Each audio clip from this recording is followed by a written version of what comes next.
The night Adrian Valente chose his bride, 3 men died before dawn. He didn't pull the trigger. He never did. But their blood painted a message across the city. Betrayal had a price, and he intended to collect. When the Mendez family thought they could trade a political marriage for power, they miscalculated. Adrian didn't negotiate. He conquered. Across the Atlantic, Elena Cruz stood in her family's crumbling estate, unaware that her brothers had just sold her freedom to save their own skins. She would fight, she would rage, but she would come to him anyway, because in Adrian's world, defiance only made the prize sweeter. Before we begin this story of power, obsession, and the dangerous line between hatred and desire, I invite you to stay until the very end. If this tale captivates you, please hit that like button and comment with your city below. I want to see how far Elena and Adrian's story reaches across the world. Now, let's step into the shadows where monsters are made and love is the most dangerous weapon of all. The Valente estate didn't look like a fortress. It looked like old money, the kind that whispered rather than shouted, that killed with signatures instead of bullets. But Adrian Valente knew better than anyone that elegance was just another form of armor.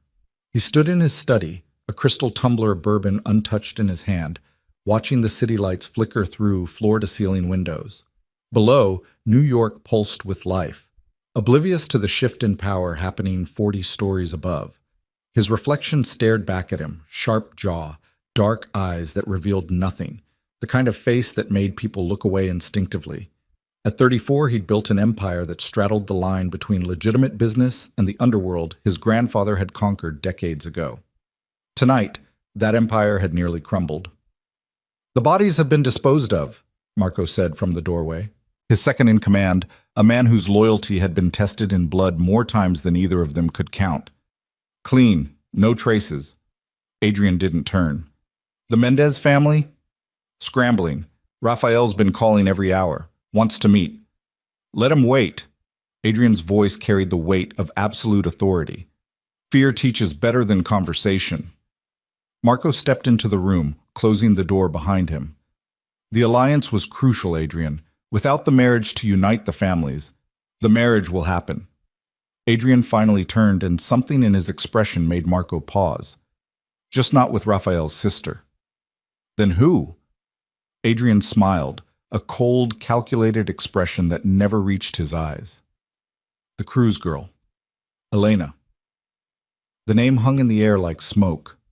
Marco's surprise was evident, though he tried to hide it. "The Cruz family is barely holding on. What leverage do they? Her brothers are desperate. Desperate men make useful allies." Adrian moved to his desk, pulling out a file thick with intelligence reports. "Mateo and Santiago Cruz have been running their family business into the ground for 3 years. They're drowning in debt to the Bratva, the Triads, and half the loan sharks in Miami. They need protection. And you need a wife who comes from their world but brings no real power to challenge you," Marco said, understanding dawning. "Exactly." Adrian opened the file, revealing photographs of Elena Cruz. She was beautiful in a way that seemed almost defiant. Dark hair that fell in waves past her shoulders, eyes that looked directly at the camera with something between challenge and contempt. The images showed her at charity galas, art gallery openings, always slightly apart from the crowd. She's educated, speaks 4 languages, runs a legitimate import business that's actually profitable, unlike her brother's ventures. On paper, she's perfect. And off paper? Adrian studied one particular photograph. Elena at what looked like a family gathering, her smile not quite reaching her eyes as she stood between her brothers. Off paper, she's been trying to distance herself from her family for years. Moved to Barcelona. Built her own life. She won't come willingly. Then why choose her? The question was valid. Adrian could have any woman in New York with a phone call. Models, actresses, socialites who understood the game and would play their part without complaint. But something in Elena's photograph spoke to him. A steel beneath the beauty, a refusal to simply exist as decoration. "Because the Mendez family betrayed me," Adrian said quietly, his voice dropping to a register that made Marco unconsciously straighten. "They promised unity and delivered treachery. Rafael thought he could leverage our alliance to make moves against me within 6 months. His sister Maria knew. Their father orchestrated it." "You have proof?" Adrian's smile was sharp as broken glass.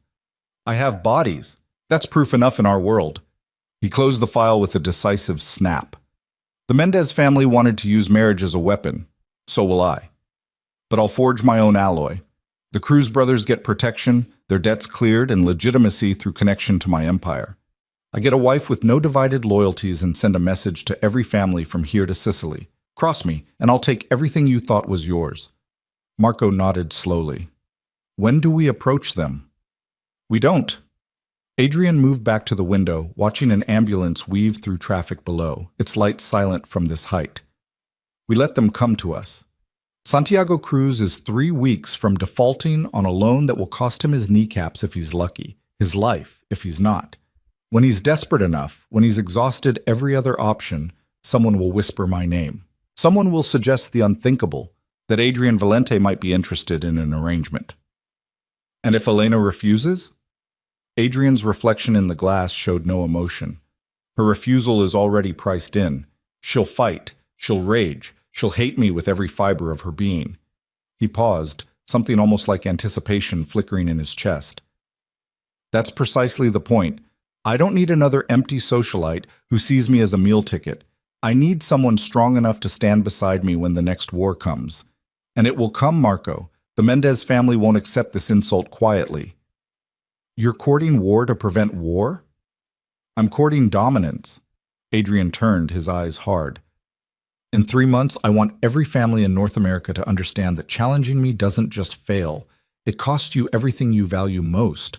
Rafael Mendez was going to marry his way into my empire. Instead, I'll marry the woman meant for him and make him watch from the ashes of his ambitions. The cruelty of it was elegant in its simplicity, personal enough to wound, strategic enough to strengthen his position. Marco had been with Adrian long enough to recognize the calculation behind every decision, but this felt different, more personal, more dangerous. You know the girl could become a liability, Marco said carefully. If she truly hates you, if she finds allies, then I'll have underestimated her, and I'll deal with the consequences. Adrian's tone suggested the conversation was ending. But I don't think I have. Elena Cruz has spent years trying to escape her family's shadow. She built something real in Barcelona, small, but hers. She values independence above everything else. Taking that from her will hurt more than any physical cage could. That's the point? To hurt her? Adrian considered the question longer than Marco expected. The point is to forge something stronger than mere alliance. Fear, respect, even hatred. These are bonds that don't break easily. They're honest, clean. Love makes people weak, makes them vulnerable. But a partnership built on clear-eyed understanding of power? That's unbreakable.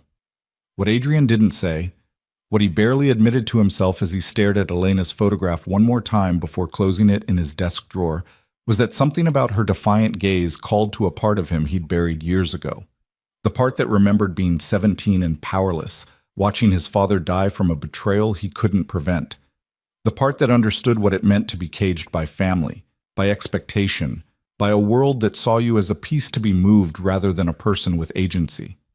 He crushed that sentiment before it could fully form. Sentiment was weakness.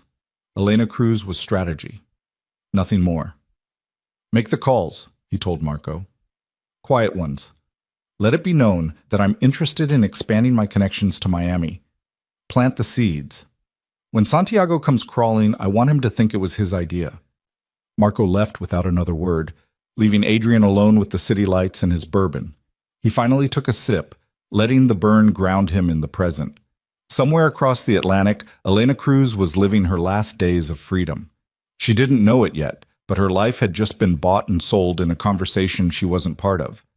Adrian wondered if she would thank him eventually for freeing her from the slow death of her brother's failures, for giving her a position of power even if it came wrapped in chains. Probably not. Good. He didn't want gratitude. He wanted fire that wouldn't extinguish under pressure. The city below continued its oblivious dance. In 48 hours, 3 families would understand that the balance of power had shifted irrevocably. In 2 weeks, Santiago Cruz would make a phone call that would seal his sister's fate. And in 1 month, Elena Cruz would stand in this very room and look at Adrian Valente with murder in her eyes. He was counting on it. 3 weeks later, Barcelona, Spain. Elena Cruz stood in her gallery, sunlight streaming through the converted warehouse's industrial windows, and felt genuinely happy for the first time in months. The space smelled of fresh paint and possibility.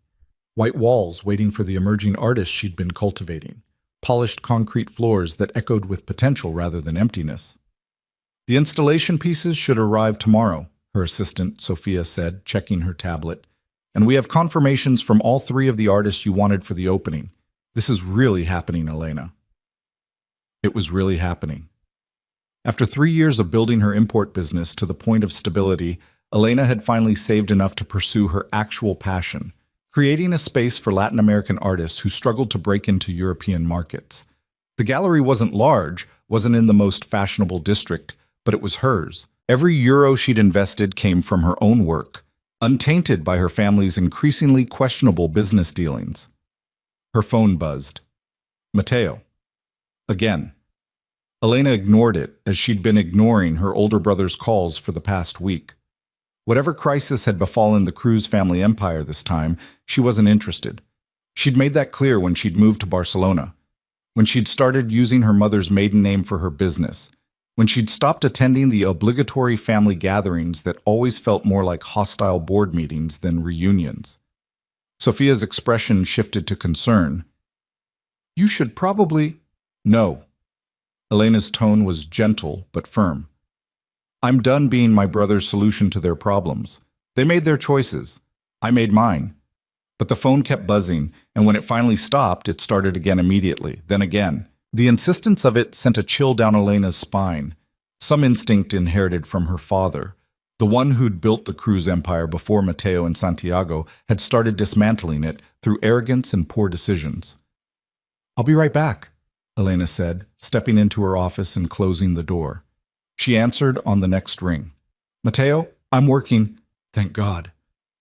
Her brother's voice was ragged, desperate in a way that made Elena's stomach clench.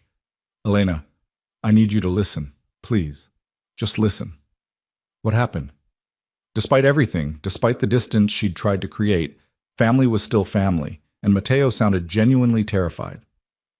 It's Santiago. He took a loan, a big one, from people who don't negotiate payment plans. Elena closed her eyes, familiar anger washing over her. How much? 3 million, due in 2 weeks. We thought, we had a deal coming through that would cover it, but it fell apart. Elena, these people, they're not businessmen. I know what they are. She'd grown up in that world, had spent her childhood learning to read the difference between legitimate partners and the ones who left bodies in their wake. Why are you calling me? I don't have that kind of money. My business is legitimate, Mateo. I can't just... We have a solution. He said it too quickly, the words rehearsed. A real one. But we need you to come home, just for a few days, to Miami. We need to discuss it as a family. Every instinct Elena had screamed danger. What kind of solution? The kind we can't discuss over the phone. Mateo's voice dropped. Please, Elena. I know we haven't been the brothers you deserved. I know we've made mistakes, but Santiago's life is on the line. Literally. These people will kill him. They'll kill all of us. Please. Elena stared at the gallery visible through her office window. Her dream made concrete, her escape made real. Going back to Miami, even for a few days, felt like regression, like surrendering ground she'd fought for. But Santiago, for all his flaws, was still her baby brother. 5 years younger, always the one who'd tried to make her smile during their father's rages, who'd snuck her books when their father had declared literature a waste of time for a girl who should focus on being marriageable. 3 days, she said finally. I'll give you 3 days. But Mateo, if this solution involves me marrying some associate or playing hostess to criminals, I'm walking away. Do you understand? I'm done with that life. I understand. But there was something in his voice, relief mixed with guilt, that made her wonder what she'd just agreed to. Thank you, Elena. I'll send the plane. You'll be safe. I promise. The call ended, leaving Elena staring at her reflection in the office window. Dark eyes that looked too much like her father's stared back, full of doubt and determination in equal measure. She'd sworn she was done with Miami, done with the Cruz family business, done with the world where women were assets to be managed rather than people with agency. But family was a chain that never fully broke, no matter how far you ran. Elena booked Sophia to manage the gallery in her absence, packed a small bag with clothes appropriate for Miami's humidity and her family's expectations, and tried to ignore the growing dread in her chest. 3 days. She would listen to whatever desperate plan her brothers had concocted, explain calmly why she couldn't help, and return to Barcelona with her conscience clear. The universe, she would learn, had other plans. Miami, the Cruz estate. The house Elena had grown up in looked smaller than she remembered.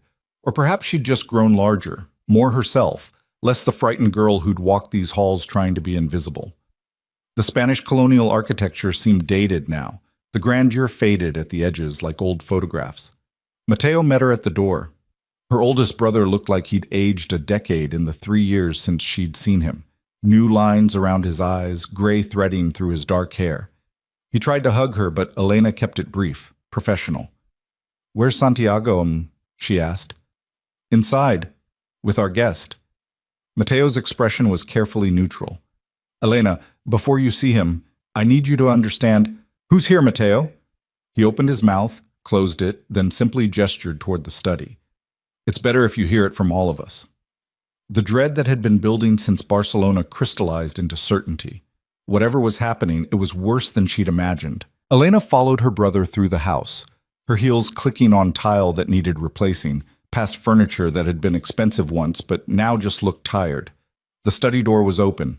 Santiago stood by the window, his young face drawn with stress. And seated in their father's old chair, looking perfectly at ease in a space that should have been hostile territory, was a man Elena didn't recognize but instinctively understood. Power. That's what she saw first. Not the tailored suit that probably cost more than her monthly gallery rent, not the handsome face that could have belonged to a model if not for the predatory stillness in his eyes. Just power, concentrated and controlled, wrapped in human form. "Elena." Santiago moved toward her, but she held up a hand, stopping him. Her eyes never left the stranger. "Who are you?" The man stood with fluid grace, and Elena registered his height, easily 6'2", built like someone who understood violence intimately. "Adrian Valente, your brothers have told me a great deal about you."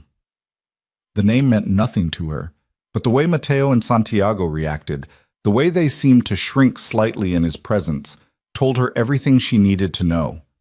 This was the solution. This man, with his cold eyes and colder smile, was how her brothers intended to save themselves. "Get out," Elena said quietly. Adrian's eyebrows rose fractionally. "I'm sorry?" "You heard me."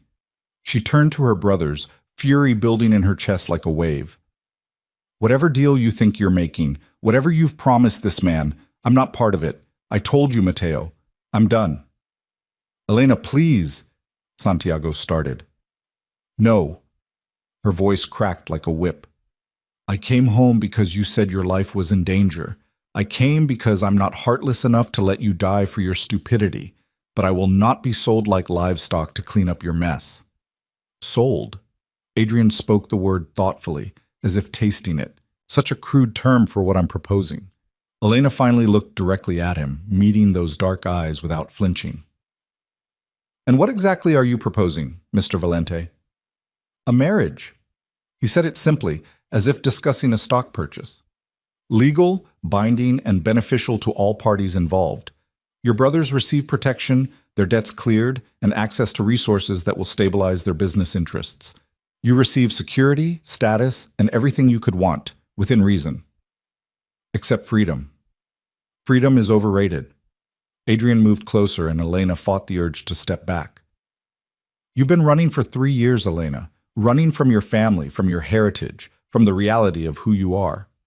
I'm offering you a chance to stop running, to embrace your position and wield real power instead of pretending you can escape your bloodline by selling art in Barcelona." The casual dismissal of everything she'd built ignited something dangerous in Elena's chest. "You know nothing about me. I know you're 28 years old, and still trying to prove something to a dead father who never valued you anyway. Adrian's voice was clinical, precise. I know you speak Spanish, English, Portuguese, and French. I know you graduated top of your class in art history and business, that you could have worked anywhere but chose the smallest possible stage because you were afraid of being consumed by something larger. I know you're brave enough to defy your family, but not brave enough to truly leave them behind. Otherwise, you wouldn't be here right now. Each word landed like a blade. Elena felt stripped bare, exposed. How dare you? I dare because I own the truth. Adrian was close enough now that she could see the flecks of amber in his dark eyes, could smell expensive cologne mixed with something sharper, danger maybe, or just absolute confidence. Your brothers came to me. They offered you as collateral for their lives. I could have demanded anything, silent obedience, complete submission, a decoration for my arm and nothing more. Instead, I'm offering you a partnership. Partnership. Elena laughed, sharp and bitter. That's what you call forcing someone into marriage? I call it reality. Adrian's expression didn't change. Your brothers will die without my intervention. You know this. The people they owe don't negotiate. They collect in blood. I can stop that with a phone call. All it costs is you. All it costs is my entire life. Your life was already spoken for. His voice dropped lower, almost intimate. The moment your brothers started making deals they couldn't keep, the moment they tied the crew's name to debts that would bury them. You were always going to pay for their failures, Elena. I'm just offering you a chance to pay on your terms. These aren't my terms. Then name yours. Adrian stepped back, giving her space, his demeanor shifting to something almost like respect. Tell me what you want. What would make this arrangement tolerable for you? Elena stared at him, searching for manipulation, for the angle. But his expression was genuinely curious, as if her answer actually mattered. Behind her, she could feel her brothers holding their breath, waiting. I want my gallery, she said finally, in Barcelona, funded and protected. I want autonomy over my schedule, my work, my life. I want a prenuptial agreement that guarantees I walk away with my independence if this falls apart. And I want your word that my brothers will never use me as leverage again. Adrian considered each demand, his face unreadable. Then he nodded once. Done. With one addition. Of course there's an addition. A ghost of a smile touched his lips. You will fulfill the duties expected of a wife in my world. Public appearances, certain social obligations, presenting a united front when necessary. But in private, you'll have the space you require. I'm not interested in a prisoner, Elena. I'm interested in a partner strong enough to stand in the fire with me. Why? The question escaped before she could stop it. Why me? You could have anyone. Why choose someone who will fight you every step of the way? Adrian's eyes gleamed with something that might have been anticipation. Because anyone else would bore me within a month. You'll keep me honest, keep me sharp. And when the knives come, and they will come, I need someone beside me who knows how to cut back. It was the most honest thing he'd said, and somehow that made it more terrifying. This wasn't about love or even desire. This was about strategy, about finding the right weapon for the right war. And Adrian Valente had decided Elena was that weapon. She turned to her brothers, seeing them clearly for perhaps the first time. Mateo wouldn't meet her eyes. Santiago looked like he might cry. They had sold her, not out of malice, but out of desperation, and the same selfishness that had defined their choices for years. I hate you both, she said quietly, for putting me in this position, for making me choose between my freedom and your lives. I will never forgive this. Elena, Mateo started, but I'll do it. She cut him off, her voice steady despite the trembling in her hands. I'll marry him. I'll save you one last time, and then you will never ask me for anything again. Do you understand? I'm done being your solution. The relief on their faces was almost nauseating. Elena looked back at Adrian, who watched the entire exchange with clinical interest, as if studying a specimen. I'll need everything in writing, she told him. The prenup, the agreement about my gallery, all of it. I want lawyers who aren't on your payroll. Agreed. Adrian extended his hand. Do we have a deal? Elena stared at his hand, strong, scarred across the knuckles, belonging to a man who'd built an empire on violence and strategy. Taking it meant surrendering the life she'd carefully constructed. Refusing it meant watching her brothers die and living with that choice forever. She took his hand. His grip was firm, warm, and somehow felt like a shackle closing around her wrist. "We have a deal," she said. "But understand this, Mr. Valente. I will never be yours. Not really. You can have my name, my presence, whatever public show you require, but you will never have me." Adrian's smile was slow, dangerous, and somehow appreciative. "We'll see, Elena Cruz. We'll see." As their hands remained clasped, sealed in an agreement neither of them could fully understand the consequences of yet, Elena felt the future crystallize. This wasn't a fairy tale. There would be no rescue, no magical escape. This was a transaction that would bind her to a man who viewed human beings as chess pieces and power as the only currency that mattered. But if Adrian Valente thought she would simply surrender to her fate, he was about to learn exactly how wrong he'd been about who he was dealing with. The war between them had just begun. The flight to New York happened so quickly that Elena barely had time to process what she'd agreed to. One moment she was standing in her family's study, her hand still warm from Adrian's grip, and the next she was being ushered into a private car, then onto a jet that made her brother's occasional chartered flights look like budget airlines. Adrian sat across from her in the cabin, working on a laptop as if he hadn't just acquired a wife through what amounted to a business transaction. Elena watched him, studying the man who would legally own her in less than a week. His focus was absolute, eyes scanning documents, fingers moving across the keyboard with practiced efficiency. He hadn't spoken to her since they'd left Miami, hadn't acknowledged her presence beyond a brief gesture toward the seat she now occupied. "Do you always ignore the people you've just coerced into marriage?" Elena asked finally, unable to bear the silence any longer. Adrian's eyes lifted from the screen, and she saw a flicker of amusement there. "I'm working. You're free to do the same, or sleep, or drink. There's a full bar. You're not a prisoner, Elena. Aren't I?" "No." He closed the laptop with a soft click. "A prisoner has no choices. You made yours. Now you're living with the consequences, just like everyone else in the world." Elena leaned forward, anger giving her courage. "You manipulated the situation. You knew exactly what pressure points to exploit." "Yes." Adrian didn't even pretend to deny it. "That's what intelligent people do. They assess a situation, identify leverage, and use it to achieve their objectives. You would have done the same in my position." "I would never, wouldn't you?" He tilted his head, studying her with those unsettling dark eyes. "If someone threatened your gallery, threatened everything you'd built, and you had the power to stop them by making a strategic alliance, you're telling me you wouldn't consider it?" Elena opened her mouth to argue, then closed it. Because he was right, and they both knew it. She would have fought with everything she had to protect what mattered to her. Adrian had simply fought with more resources and fewer scruples. "The difference," she said carefully, "is that I wouldn't pretend it was anything other than what it is. You talk about partnership and standing in fire together, but we both know this is about control, about you winning whatever game you're playing with the people who crossed you." Something shifted in Adrian's expression, not quite approval, but close. "You're smarter than your brothers gave you credit for. Yes, this serves my purposes beyond simply acquiring a wife. The Mendez family thought they could outmaneuver me. Taking you sends a message about the price of betrayal." "So I'm a message." Elena's voice was flat, empty. "A statement written in someone else's life." "You're a lot of things." Adrian stood, moving to the bar and pouring 2 glasses of wine without asking if she wanted one.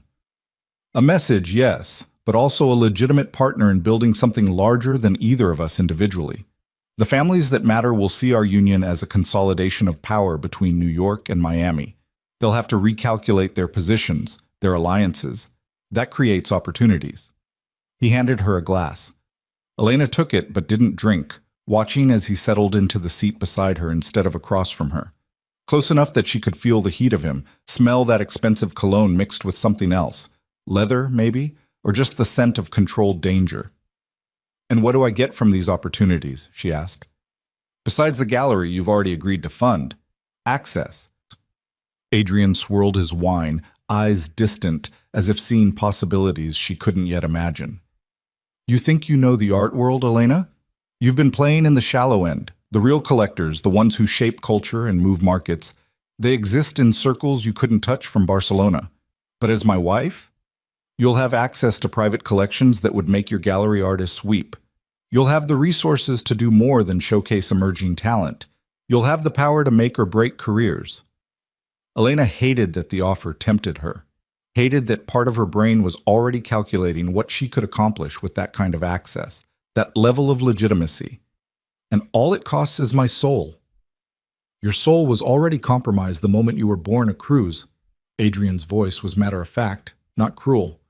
You can pretend you escaped that by running to Europe, by using your mother's name. But blood doesn't wash off that easily. I'm not corrupting you, Elena. I'm just being honest about what you already are. And what am I? He turned to look at her fully, and the intensity of his gaze made her breath catch. A woman who understands that power and morality rarely occupy the same space. A woman who's been pretending to be softer than she is because that's what the world told her to be. You want to know what I see when I look at you? Elena wasn't sure she did, but she nodded anyway. I see someone who's been caged by expectations. Your father's, your brother's, society's. Someone who built a smaller life than she was capable of because anything larger felt like becoming the thing she hated. Adrian set his wine down, his attention completely focused on her. But you can't cage fire forever, Elena. Eventually it burns through whatever's containing it. I'm offering you a bigger cage, one with room to breathe, to grow, to become what you could have been if you'd been born into a different family. That's not freedom. No, he agreed. But it's more freedom than you had, and significantly more than you would have had if I'd left your brothers to their fate. The truth of it settled over Elena like a weight. She had never been free, not really. Even in Barcelona, she'd been running from something rather than running toward anything. Her gallery, her carefully constructed independence, it had all been an elaborate denial of the fundamental reality that she was still her father's daughter, still connected to a world where debts were paid in blood and family ties were chains you wore until death. When is the wedding? She asked finally, surrendering to the inevitable. 4 days. Small ceremony, immediate family only. I see no reason to make a spectacle of it. 4 days. Elena laughed, sharp and bitter. Most people get months to plan a wedding. Most people are marrying for love. We're marrying for survival and strategy. The timeline is irrelevant. Adrian paused, then added with something that might have been consideration. If there are specific things you want, flowers, music, whatever matters to brides, I can arrange them. Within reason. How generous. But Elena found herself considering it anyway. If she was going to be forced into this, she could at least control the aesthetics. White roses. Classical guitar, not organ. And I want the ceremony in English and Spanish both. If I'm representing the Cruz family in this transaction, I want that acknowledged. Adrian nodded, pulling out his phone and typing notes. Done. Anything else? My dress. I choose it. No input from you or anyone else. I wouldn't dream of interfering with a woman's wedding dress. There was something almost like humor in his voice. Though I should mention the budget is effectively unlimited. Don't restrict yourself based on price. Elena stared at him, trying to reconcile the man who spoke so casually about unlimited budgets with the man who had essentially purchased her from her brothers. Do you actually care what I wear? I care that you look like you belong at my side. Adrian met her eyes directly. Aesthetics matter in our world, Elena. They communicate power, confidence, legitimacy. You could show up in burlap and I'd still marry you, but you'd be doing yourself a disservice. These people will judge you on appearance first, substance second. Give them nothing to criticize. It was practical advice delivered without condescension. Elena realized with some surprise that Adrian seemed to actually want her to succeed in her new role, even if his motivations were entirely selfish. A weak wife would reflect poorly on him. A strong one, even one who hated him, would enhance his position. I'll need a credit card, she said, and access to designers in New York. I assume we're staying there. My penthouse, 62nd floor, Central Park views. You'll have your own suite until after the wedding. He pulled a black credit card from his wallet and handed it to her. No limit, Use it for the dress, for anything else you need. Consider it a wedding gift. Elena took the card, feeling the weight of it. Heavy metal, her name already embossed on it. Elena Cruz Valente. She hadn't even agreed to take his name yet, but apparently that decision had been made for her as well. I want to keep Cruz, she said suddenly. Elena Cruz Valente, hyphenated. My family might be dysfunctional, but they're still mine. I won't erase them completely. Adrian considered this, and she braced for an argument, but he just shrugged. Acceptable. It actually reinforces the alliance narrative. Use whichever name suits the situation.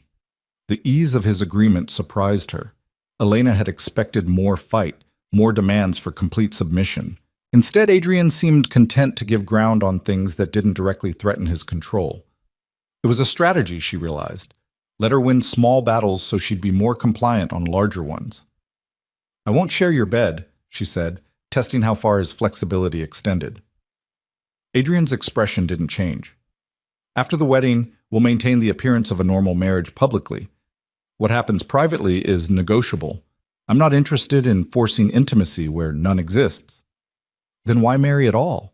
You could have just paid off my brother's debts, demanded loyalty some other way. Because marriage is binding in ways that simple agreements aren't. Adrian leaned back, studying her like she was a puzzle to be solved.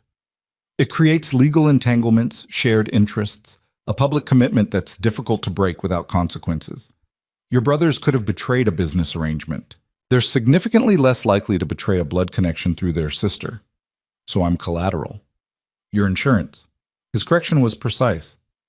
There's a difference. Collateral gets used up and discarded. Insurance protects both parties as long as the agreement holds. Elena wanted to argue, to find the flaw in his logic, but she couldn't. Everything Adrian said made perfect sense from a strategic standpoint. It was only from a human standpoint, from the perspective of someone who wanted agency and choice and the possibility of love, that his reasoning fell apart. What happens if I run? She asked quietly. After the wedding, what happens if I just disappear? Adrian's eyes went cold, and for the first time since they'd met, Elena saw the full weight of the man beneath the civilized surface. Then our agreement becomes void. Your brother's protection evaporates. Their debts come due. And I demonstrate to everyone watching exactly what happens when someone breaks a contract with me. You'd kill them. I wouldn't have to. Adrian's voice was soft, almost gentle, which somehow made it worse. The people they owe would do it for me. Slowly. Painfully. And you would have to live with the knowledge that your freedom cost their lives. Could you do that, Elena? Could you build your art gallery on a foundation of your brother's bones? The image was visceral, horrifying. Elena felt bile rise in her throat. You're a monster. Yes. Adrian didn't flinch from the accusation. But I'm a monster who keeps his word. Stay, honor our agreement, and I'll protect your family. I'll fund your gallery. I'll give you the space to build something meaningful. Run, and I'll burn everything you care about to the ground. The choice, as always, is yours. Elena turned away, staring out the window at clouds that looked solid enough to walk on. She thought she understood what she was agreeing to in Miami, but this crystallized the reality in ways that made her chest tight. She wasn't marrying a man. She was binding herself to a force of nature, something that operated by its own logic and couldn't be reasoned with or escaped from. The rest of the flight passed in silence.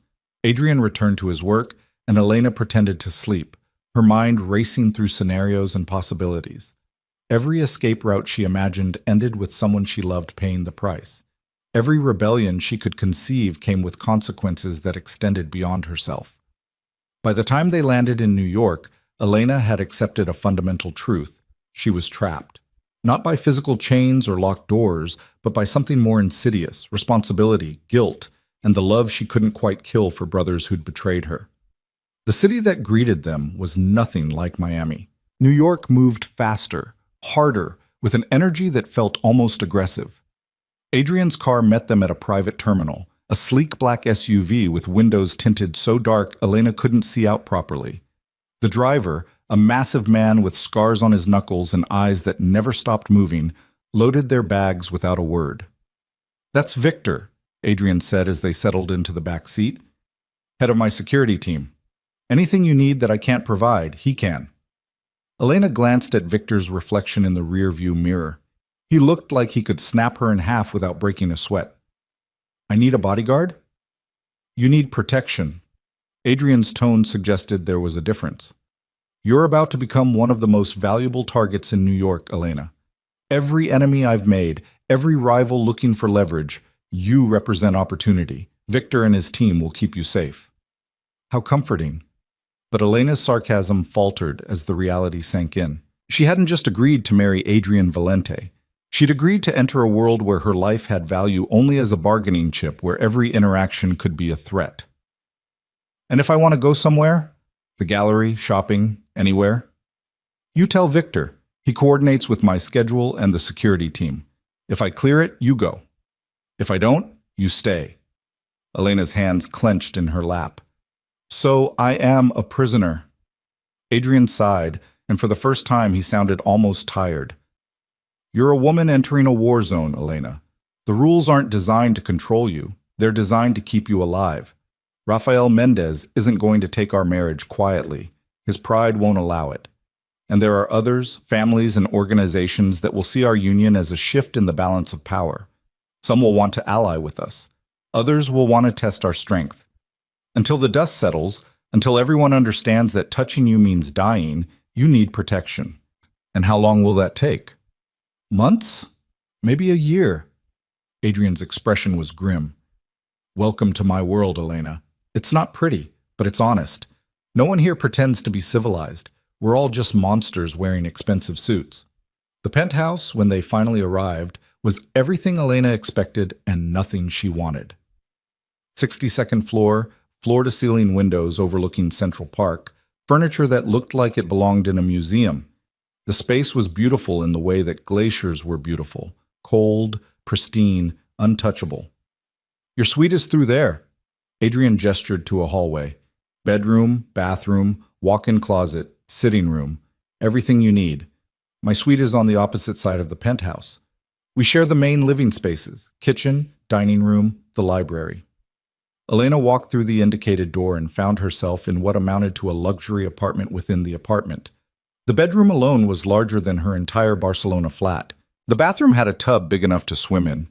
The closet was empty except for a few items that were clearly new, robes, slippers, basic clothing in her size. How did you know my sizes? She called out. Adrian appeared in the doorway, leaning against the frame with casual elegance. I make it my business to know everything about the people who matter to me. Your dress size is 6, shoes are 7.5. You prefer silver jewelry to gold, contemporary art to classical, and you take your coffee black with 1 sugar. The level of detail was invasive and somehow flattering in equal measure. You had me investigated. Thoroughly. Adrian didn't apologize. I don't make billion-dollar decisions without research. And make no mistake, you're an investment. I needed to know what I was acquiring. I'm not a company you bought. No. His eyes traveled over her, assessing in a way that made her skin prickle. You're significantly more complicated than a company, and potentially more valuable if you play your role correctly. Elena turned away, examining the closet because it was easier than looking at him. When do I meet your family? You don't. The flatness in his voice made her turn back. My father is dead. My mother lives in Italy and we don't speak. I have a younger sister, Sophia, but she's not involved in the business. This marriage is about my interests, not family approval. There was a story there, pain buried deep beneath the clinical detachment. Elena filed it away, a small crack in the armor she might be able to exploit later. So no one will object to you marrying a stranger? The people whose opinions matter already know. Marco, my second, approves of the strategic value. The board of my legitimate businesses will see it as positive networking. And the families who operate in the shadows? Adrian smiled without warmth. They'll understand exactly what this marriage means, and they'll adjust their positions accordingly. A phone buzzed. Adrian pulled it out, read something that made his jaw tighten. I need to handle something. Victor will be outside if you need anything. Don't leave the penthouse without him. Where are you going? To remind someone why they should have stayed in their lane. Adrian was already moving toward the door. I'll be back before dinner. We'll discuss the wedding details then." He was gone before Elena could respond, leaving her alone in a gilded cage 62 stories above a city that suddenly felt very hostile. She moved to the windows, looking down at Central Park spread out like a green sanctuary in the concrete jungle. People moved through it like ants, oblivious to the woman watching from above, trapped in luxury she'd never asked for. Elena pressed her palm against the glass, feeling the coolness of it, imagining she could feel the city's pulse through the barrier. 4 days until the wedding. 4 days until she legally bound herself to a man who saw her as strategy, as insurance, as investment. 4 days to figure out how to survive in a world where power was the only currency and love was a liability she couldn't afford. Her reflection stared back at her, dark hair, dark eyes, her mother's delicate features overlaid on her father's stubborn jawline. She looked like a woman on the edge of something, balanced between who she'd been and who she was being forced to become. "I won't break," she told her reflection. "Whatever he thinks he's bought, whatever game he thinks he's playing, I won't break." But even as she said it, Elena wondered if she was lying to herself. Because Adrian Valente didn't seem interested in breaking her. He seemed interested in something far more dangerous, transforming her into a weapon he could wield, forging her in the same fires that had made him. And the terrifying part, the part Elena couldn't quite acknowledge yet, was that some small piece of her wanted to see what she would become in those flames. Wanted to know if she was as strong as Adrian seemed to believe, or if she was just another woman who would shatter under pressure she'd never been built to withstand. The city sprawled beneath her, beautiful and brutal in the fading light. Somewhere out there, Rafael Mendez was plotting revenge. Somewhere, her brothers were breathing easier, bought and paid for by her sacrifice. And somewhere in this massive penthouse, Adrian Valente was making calls and moving pieces on a board she couldn't fully see yet. Elena turned from the window and began unpacking her small bag. Each item she placed in the cavernous closet, feeling like another admission of surrender. Tomorrow she would find a designer for her wedding dress. Tomorrow, she would start learning the rules of Adrian's world. Tomorrow she would begin the process of becoming Elena Cruz Valente. But tonight, in the privacy of her borrowed suite, she allowed herself one moment of grief for the life she was leaving behind. For the gallery in Barcelona that would exist without her daily presence. For the freedom she'd fought so hard to claim. For the future she'd imagined that would never happen now. Tomorrow, she would be steel. But tonight, just for tonight, Elena let herself be fragile. The fragility didn't last long. Elena woke the next morning with the kind of clarity that only comes after a night spent wrestling with impossible choices. She'd made her decision in Miami, and spending energy on regret would only weaken her position. If she was going to survive Adrian's world, she needed to understand it, to map its contours, and identify where she could carve out space for herself. She found him in the kitchen, dressed in dark slacks and a white shirt with the sleeves rolled up, reading something on his tablet while drinking espresso. The domestic normalcy of the scene was jarring, as if a predator had decided to cosplay as a regular human having breakfast. "There's coffee," Adrian said without looking up. "And food, if you're hungry. I wasn't sure what you'd want, so I had everything stocked." Elena poured herself a cup, adding one sugar exactly as he'd known she would, hating that he'd been right about even that small detail. "We need to discuss the prenuptial agreement." "Already drafted." Adrian slid a thick document across the counter. "Your lawyers can review it today if you want. I've allocated office space in the building for them to work." Elena flipped through the pages, scanning terms that seemed almost too generous. The gallery funding was outlined in detail, complete with operational budgets and expansion clauses. Her personal accounts would remain separate. In the event of divorce, she would receive a settlement substantial enough to ensure she never needed to rely on anyone again. "This is more than we agreed to," she said carefully, looking for the trap. "Consider it incentive." Adrian finally met her eyes. "The more successful you are, the stronger our alliance appears. I gain nothing by keeping you dependent or desperate. Independence suits you, Elena. I have no interest in crushing it, just redirecting it." "Exactly." He smiled, and it was the first genuine expression she'd seen from him. "You'll learn that I'm quite practical about these things. Resentful, broken partners are liabilities. Empowered ones are assets. Which would you prefer to be?" Elena studied the document again, her legal training from her business degree helping her parse the language. Everything seemed legitimate, almost shockingly fair given the circumstances. What's the catch? No catch, just reality. Adrian stood, moving around the counter until he was close enough that she had to tilt her head back to maintain eye contact. You honor the marriage publicly, you fulfill your obligations, and you get everything outlined in that contract. You betray me, you run, you do anything that damages my interests, and the agreement becomes void. Simple cause and effect. You make it sound so reasonable. It is reasonable. His hand came up, and Elena forced herself not to flinch as he tucked a strand of hair behind her ear. The gesture was oddly intimate, possessive. I'm not your enemy, Elena. I'm the person standing between you and a world that would devour you without a second thought. The sooner you accept that, the easier this becomes. Elena stepped back, breaking the contact. Don't touch me like that. Like what? Like you have the right. Like this is real. Her voice was sharper than she intended. We can pretend in public, but here, in private, I need boundaries. I need something that's still mine. Adrian considered this, his expression unreadable. Then he nodded slowly. Fair enough. But Elena, those boundaries work both ways. You want space, I'll give it.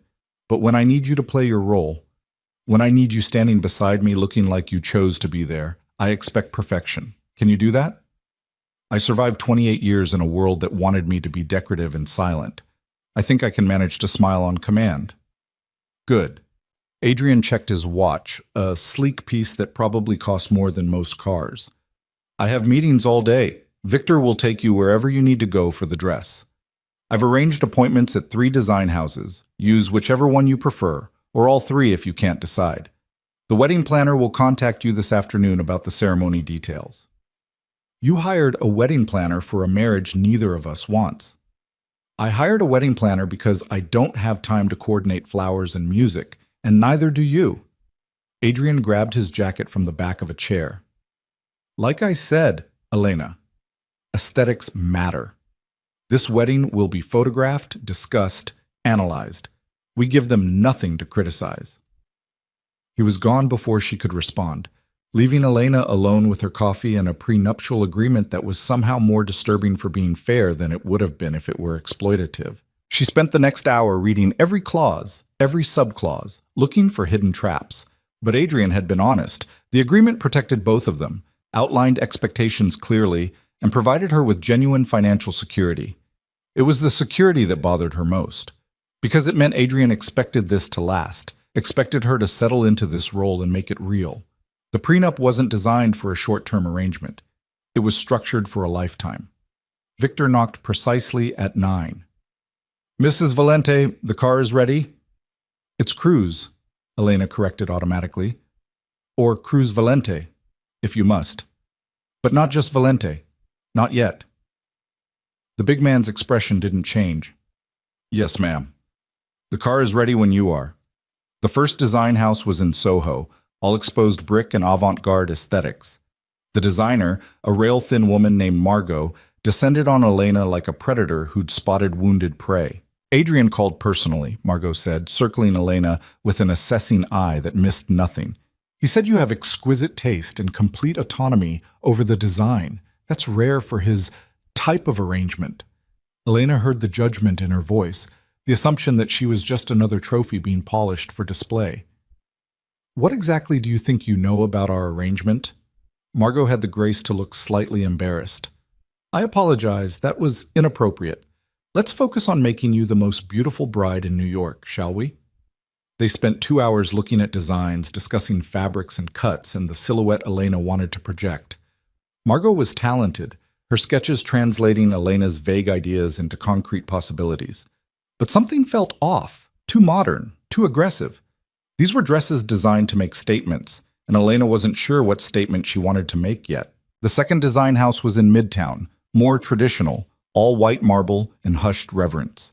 The designer, an older man named Sebastian, took one look at Elena and immediately began pulling dresses that were soft, romantic, absolutely wrong. No, Elena said, cutting him off mid-pitch about Chantilly lace. Nothing that makes me look fragile. Nothing that suggests I'm some delicate flower being protected. Sebastian frowned. But for a first wedding, most brides want... I'm not most brides. Elena's voice was flat. Show me something with structure. With strength. I need to look like I chose this, like I belong in Adrian Valente's world, not like I'm being absorbed into it. Understanding dawned in Sebastian's eyes. Ah, I see. Give me 15 minutes. He returned with a completely different selection. Dresses with architectural elements, strong shoulders, clean lines. Better, but still not quite right. Elena was beginning to think she'd have to settle for something that was merely acceptable when Victor's phone buzzed. Third appointment is ready, ma'am, he said. Designer's name is Isabel Moreau. Mr. Valente said to save her for last. The third house was in the Diamond District, easy to miss if you weren't looking for it. The showroom was intimate, elegant without being ostentatious. And Isabel Moreau was nothing like Elena expected.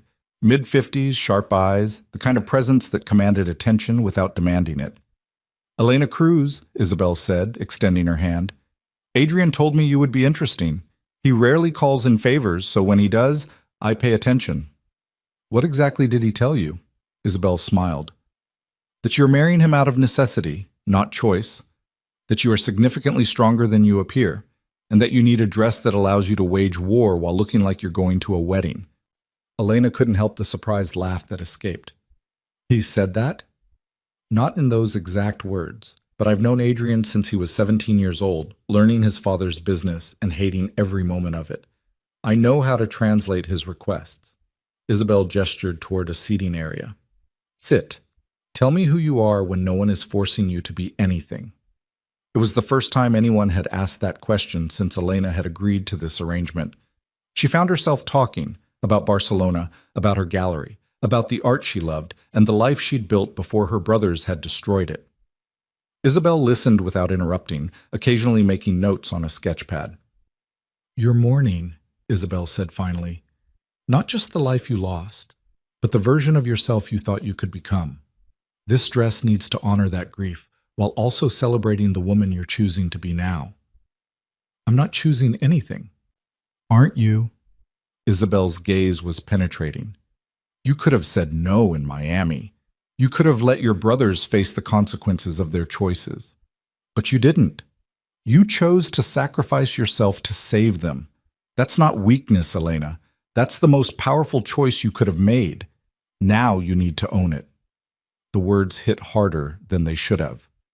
Elena felt something shift inside her, some fundamental reframing of her situation. She hadn't been taken. She'd made a choice, a terrible choice, between awful options, but a choice nonetheless. And Adrian was right. She could spend the rest of her life resenting that choice, or she could own it and build something from the wreckage. Show me what you're thinking, Elena said quietly. Isabel flipped her sketchpad around. The dress she'd drawn was stunning. Elegant but architectural, with clean lines and a structured bodice that would make Elena look powerful rather than delicate. The fabric would be silk mikado, she explained, with hand-embroidered details that referenced both Spanish and Italian design elements. Strong shoulders, a defined waist, a skirt that moved like water but held its shape. It's perfect, Elena breathed. It's honest, Isabel corrected. This is a dress for a woman going into battle wearing armor that looks like art. When you walk down that aisle, everyone will see exactly what Adrian saw when he chose you, someone who refuses to break. They spent the next 3 hours on details, the exact shade of white, the embroidery pattern, the way the dress would move. Isabel took measurements with the precision of a surgeon, making notes and adjustments until she was satisfied. 4 days is almost impossible, Isabel admitted as they were finishing. But for Adrian, and for you, I'll make it happen. The dress will be ready the morning of the wedding. Elena wanted to ask why Isabel cared, why she would go to such lengths for a stranger's forced marriage. But something in the older woman's expression stopped her, a sadness that suggested she understood more about Adrian's world than she let on. Thank you, Elena said instead. This means more than you know. Isabel squeezed her hand gently. Survive him, Elena. Adrian is not a bad man, but he is a dangerous one. And dangerous men break beautiful things without meaning to. Don't let him break you. The warning stayed with Elena on the drive back to the penthouse. Victor was silent as always, his eyes constantly scanning the streets for threats. New York rushed past the tinted windows, millions of people living their ordinary lives, unaware of the shadow world Elena was being pulled into. Adrian was home when she arrived, standing in the main living room with Marco and two other men she didn't recognize. They all turned when she entered, conversation dying immediately. "Elena." Adrian's voice was controlled, but she caught the edge beneath it. "This is Marco, my second, and these are representatives from the Mendez family." The air went cold. Elena looked at the two men, one older, silver-haired, with the kind of face that had seen violence and learned to enjoy it. The other younger, maybe 30, with Raphael's eyes and the same barely controlled fury. "Mrs. Cruz," the older man said, his accent placing him somewhere in Central America. "Or should I say, soon to be Mrs. Valente. I am Carlos Mendez, Raphael's uncle. This is his cousin, Diego." Elena kept her expression neutral, falling back on years of training in her father's house. "Gentlemen, we came to discuss the unfortunate situation that has developed," Carlos continued, his tone pleasant in a way that made Elena's skin crawl. "Adrian has taken something that was promised to our family. We're here to negotiate appropriate compensation." "I'm not an object to be negotiated over," Elena said quietly. Diego laughed, sharp and ugly. "You're exactly that. Your brothers sold you to the highest bidder. Don't pretend this is anything but a transaction." Adrian moved so fast, Elena barely saw it. One moment he was standing calmly, the next his hand was around Diego's throat, slamming him against the wall with enough force to crack the plaster. "Choose your next words very carefully," Adrian said, his voice soft and absolutely lethal, "because they might be your last." "Adrian!" Carlos hadn't moved, hadn't even flinched. "Violence won't resolve this situation." "No?" Adrian's grip tightened, and Diego's face was turning red. "Your nephew thought he could outmaneuver me. Your family thought they could use marriage as a Trojan horse to infiltrate my organization. You're lucky I'm only taking a bride and not taking heads." Raphael deserves satisfaction. Carlos's eyes were cold. "You humiliated him, took what was his." "What was his?" Adrian released Diego, who collapsed gasping. "Elena was never his. She was a bargaining chip in a game your family lost when they decided to betray me. But here's what I'll offer, because I'm feeling generous." He pulled out his phone, typed something, and showed it to Carlos. Whatever was on the screen made the older man's expression darken. "That's the evidence I have of your family's treachery. Recorded conversations, financial transfers, communications with my enemies. Enough to destroy your credibility with every family from here to Mexico City." Adrian's smile was razor sharp. "Your compensation is that I don't release this information. Your satisfaction is that I let you walk out of here alive. Take it or leave it." The silence was suffocating. Elena watched the calculation happening behind Carlos's eyes, weighing pride against survival, honor against pragmatism. Finally, he nodded curtly. "We accept. But Adrian, understand this. The Mendez family has a long memory. Today's humiliation will not be forgotten." "Good." Adrian's voice was almost cheerful. "Remember it every time you think about crossing me again. Remember what it cost you. And remember that I could have taken so much more." Marco escorted the Mendez men out, leaving Elena alone with Adrian. The violence that had filled the room moments before still lingered, making the air feel charged and dangerous. "You didn't need to defend me like that," Elena said finally. Adrian turned to look at her, and she saw something feral in his eyes, something that hadn't quite settled back into civilized restraint. "Yes, I did. You're mine now, Elena. Mine to protect. Mine to defend. Anyone who disrespects you disrespects me, and I don't tolerate disrespect. I'm not yours. Legally, in 4 days, you will be." He moved closer, and Elena forced herself to hold her ground. "But more than that, you became mine the moment I decided you were worth taking. The Mendez family, your brothers, everyone who sees you now understands that you're under my protection. That means something in our world. It means I'm property. It means you're safe." Adrian's hand came up, cupping her cheek before she could pull away.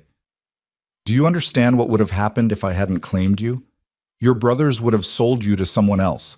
Someone who wouldn't have negotiated terms or respected your autonomy. Someone who would have used you up and thrown you away. At least with me, you get a prenup and a gallery and the chance to build something real. Elena jerked away from his touch.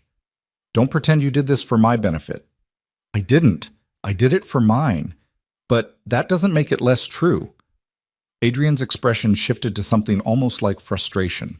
Why can't you see that we're both trapped, Elena? You by your family's debts, me by the need to maintain power in a world that sees any weakness as an invitation to attack. We can hate our cages, or we can make them bigger. I'm offering you the second option. By taking away my choice. You never had a choice. Adrian's control cracked, just slightly, letting real emotion bleed through. That's what you don't understand. You were born into this world. You can run to Barcelona, you can change your name, you can pretend you're something other than your father's daughter, but the truth doesn't change. Someone was always going to use you as a pawn. I'm just better than the alternatives. The honesty of it was brutal, and Elena hated that she couldn't argue, because he was right. Her father had been preparing to marry her off before he died. Her brothers had done it anyway. Even if Adrian hadn't intervened, some other powerful man would have seen opportunity in the Cruz family's desperation. I found a dress, she said, changing the subject because she couldn't bear the weight of this truth anymore. Isabel Moreau is making it. Adrian's expression softened fractionally. Isabel is excellent. She'll make you something worthy of the woman you are. And what woman is that? Someone stronger than she realizes. Someone who terrifies me slightly, if I'm being honest. Adrian moved to the bar, pouring 2 glasses of whiskey without asking if she wanted one. You could have collapsed under the pressure, Elena. You could have become bitter and broken. Instead, you're standing here arguing with me, negotiating for space, refusing to simply surrender. Do you know how rare that is? Elena took the glass he offered, their fingers brushing in the exchange. Is that why you chose me? Because you thought I'd fight? Partly. Adrian took a long drink, his eyes distant. But also because I saw something of myself in you. That rage at being trapped by circumstances you didn't choose. That desperate need to build something that's yours, untainted by family legacy. I thought maybe we could understand each other, even if we never liked each other. Understanding isn't the same as consent. No, he agreed. But it's a start. And Elena, whether you believe me or not, I want you to thrive in this arrangement. A resentful, diminished wife serves no purpose. A powerful one who stands beside me because she chooses to, even if that choice is made from limited options, that's worth everything.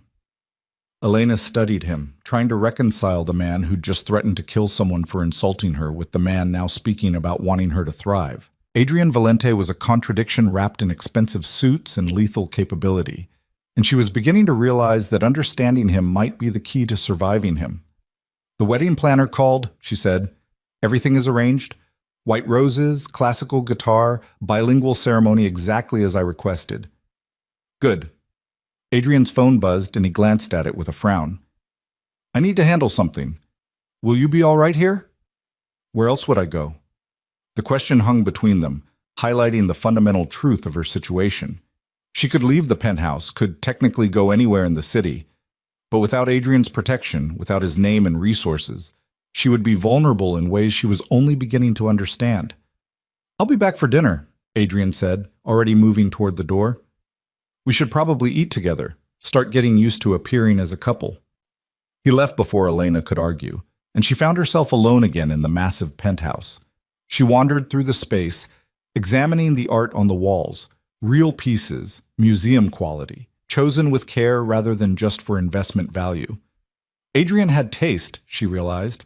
Beneath the cold calculation was someone who appreciated beauty, who understood the power of visual expression. The library drew her in, walls lined floor to ceiling with books. Not just business texts or legal references, but fiction, philosophy, art history. Elena pulled out a volume on Baroque painting and found margin notes in handwriting she recognized from the prenup, Adrian's precise script, making observations and connections. She was still reading when he returned hours later, the sun having set without her noticing. Adrian paused in the library doorway, taking in the scene of her curled in his chair with his book. Finding anything interesting? He asked. Elena held up the volume. You have good taste and better commentary. This observation about Caravaggio's use of shadow as metaphor is actually quite insightful. Careful, Elena. You almost sounded like you were complimenting me. I'm complimenting whoever wrote these notes. If that happens to be you, so be it. She set the book aside. You studied art? My mother insisted, said that men who only understood money became monsters. Adrian's expression turned distant. She was right, mostly, though studying art didn't prevent me from becoming what I am. And what are you? He met her eyes directly. A monster who appreciates beauty. A killer who understands the value of creation. Someone who exists in the space between civilization and savagery, trying to hold both in balance.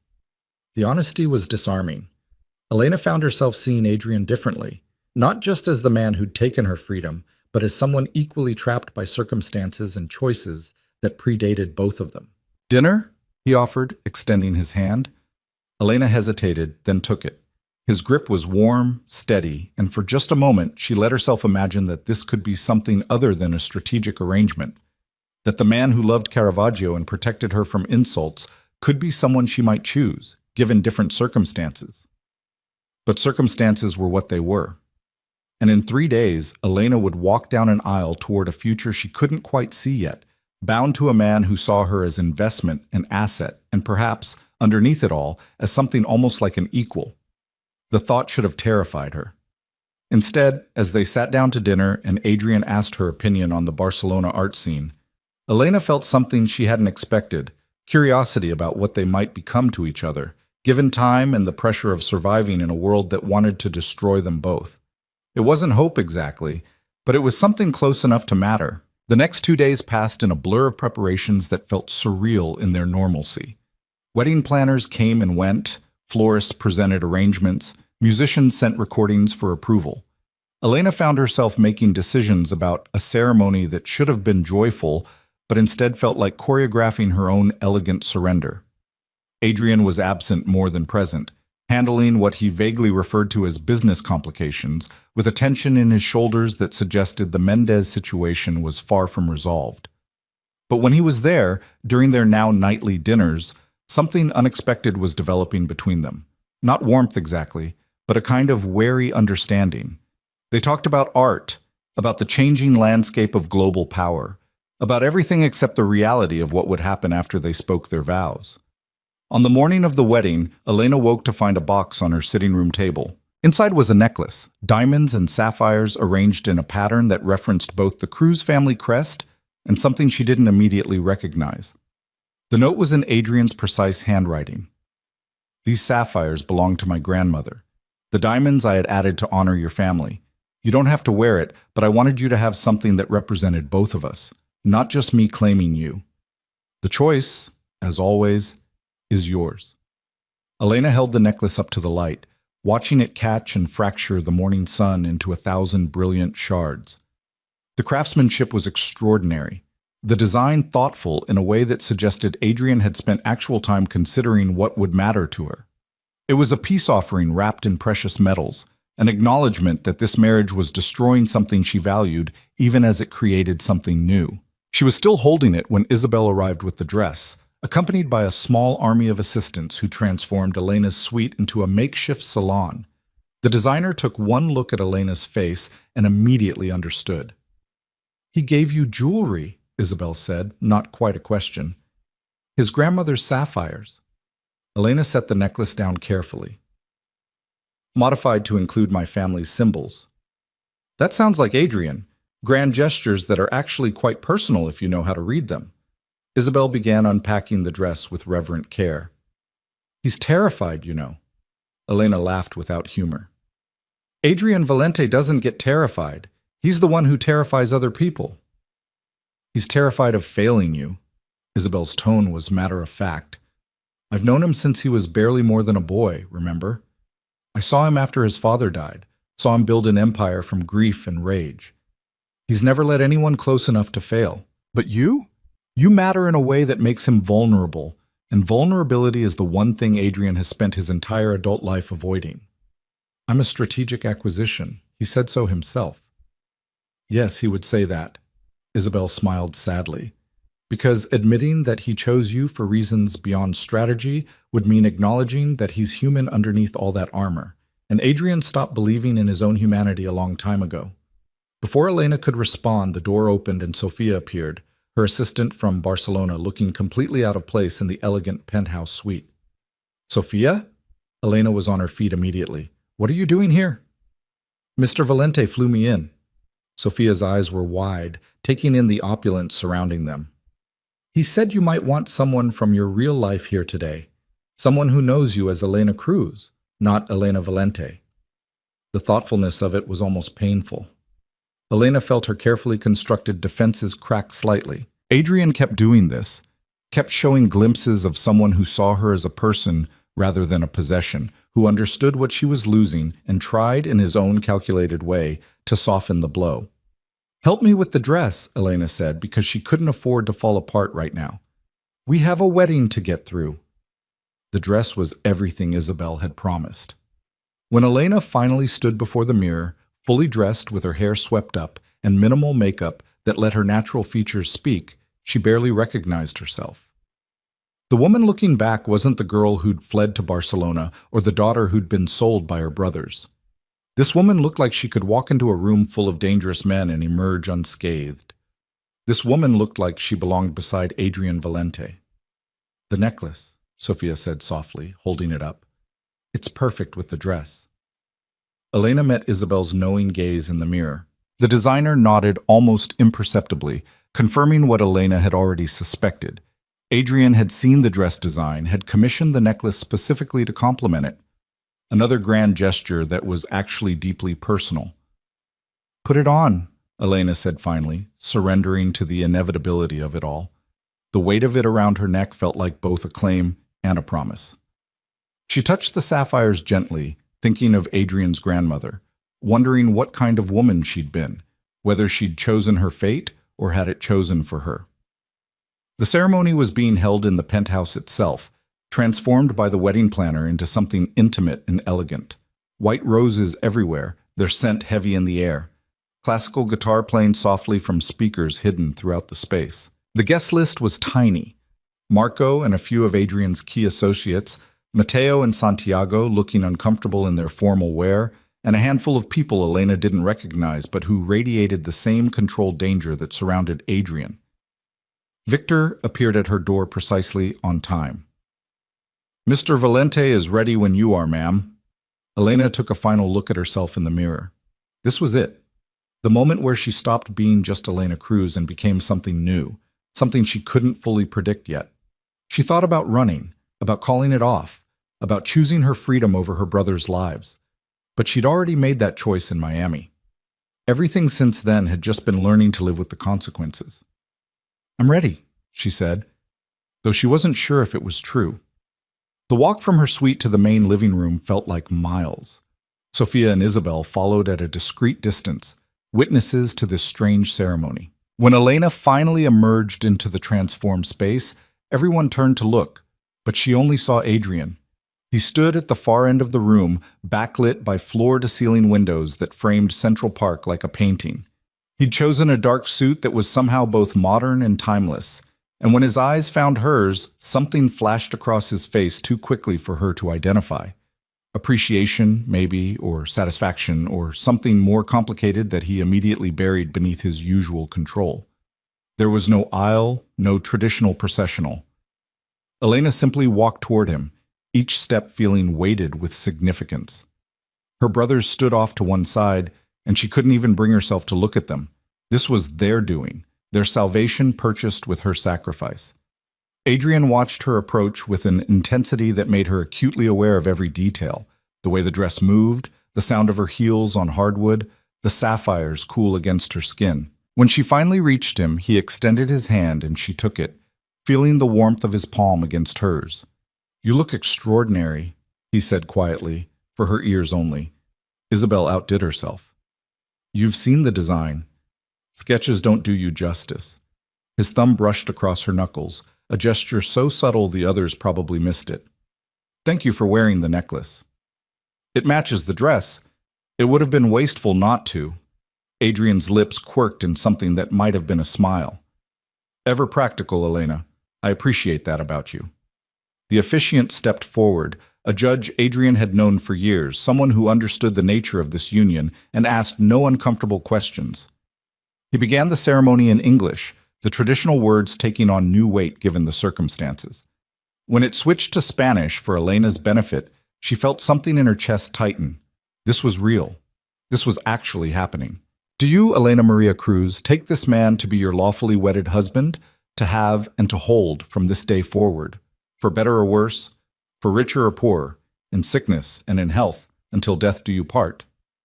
Elena met Adrian's eyes, seeing her own complicated truth reflected there. He knew she didn't want this. He knew she was here under duress. But he was offering her something anyway: protection, resources, a kind of partnership, even if it wasn't the kind she would have chosen. I do, she said clearly, and felt the words seal her fate. Adrian's vows came in English, his voice steady and sure.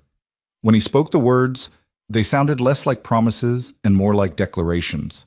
Statements of intention from a man who always followed through on what he committed to, regardless of the cost. The rings were simple platinum bands, elegant without being ostentatious. When Adrian slid one onto her finger, his touch was surprisingly gentle, at odds with the violence she knew those hands were capable of. I now pronounce you husband and wife. The judge's voice seemed to come from very far away. You may kiss the bride. Adrian's hand came up to cup her face, tilting it toward him. His eyes asked a question, seeking permission even in this moment, where technically none was required.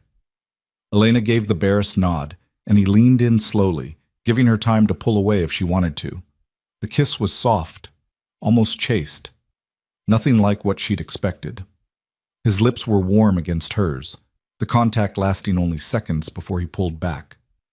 But in that brief moment, Elena felt something shift between them, an acknowledgement that they were bound now, legally and socially, for better or worse. The small gathering applauded politely. Champagne appeared, toasts were made. Marco spoke about strength and unity with the knowing tone of someone who understood exactly what kind of marriage this was. Matteo tried to say something about family, but Elena turned away before he could finish, unable to stomach her brother's hypocrisy. We should eat, Adrian said quietly, his hand at the small of her back, guiding her toward a table that had been set for an intimate dinner. You need to keep your strength up. The meal was exquisite, course after course of food Elena barely tasted. She smiled at the right moments, responded to conversation when required, played the role of happy bride with enough competence that no one who didn't know better would have suspected the truth. But underneath the performance, she felt numb, disconnected from her own body, as if watching events unfold from a great distance. Adrian's associates left first, offering congratulations that felt more like acknowledgments of a successful business merger.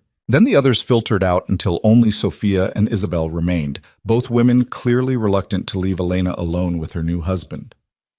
I'll be fine, Elena assured them, though she wasn't certain it was true. Thank you both for being here. It meant more than you know. After they left, the silence in the penthouse felt oppressive. Adrian had disappeared into his study to take a phone call, leaving Elena alone with the remnants of the ceremony: wilting roses, empty champagne glasses, the detritus of a celebration that had felt more like a funeral.